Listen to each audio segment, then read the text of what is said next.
Uitdagende hindernissen, een soort wetter en modder en mooi waar.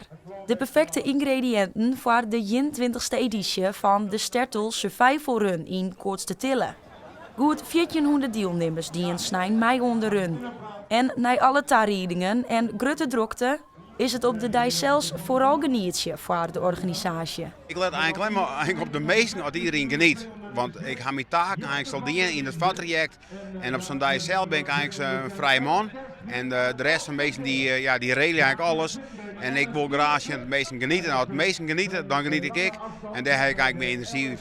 Lisanne Groenland docht de 8 kilometer voor recreanten. En dat brengt de nederige zenuwen mij en mij. Ik heb er wel heel veel zin in, maar ik ben wel echt ontzettend zenuwachtig. Ja, waarom?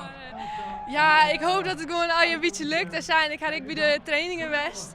Dus ik hoop gewoon dat het dit is time to shine. Dus ik hoop dat het lukt. Zo'n laatste hindernissen wordt enorm.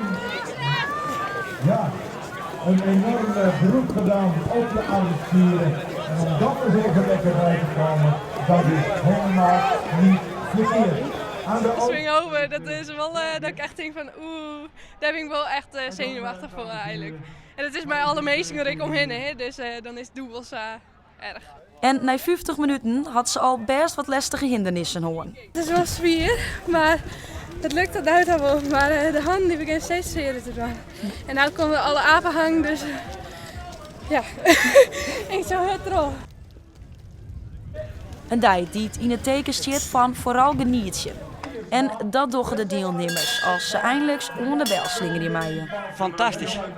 Mooi waar, lekkere temperatuur, mooie hindernissen. Nou, heerlijk. Vind je het wat pittig? Nou, volgens mij. Ja, maar zo'n over die hindernissen lukt het lang. Stel is vol voor, hè? Het lijkt het heel wat, maar die man die doet gek en die schreeuwen en schreeuwen, maar het is er wel.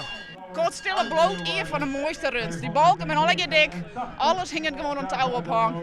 Echt gewoon mooi, standje genieten. Ja, ben je tevreden hoe de tiert? Ja, daar ben ik net mee bezig. Dat is niet belangrijk. Dus als ik niet de kerst en lijstje kerst naar elke vrijwilliger, dan organiseer ik samen voor een nog, dan is het altijd geslaagd.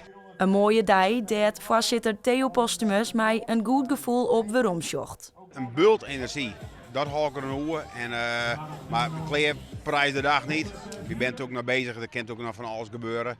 Maar ik heb vooral heel veel energie hou ik er een oor.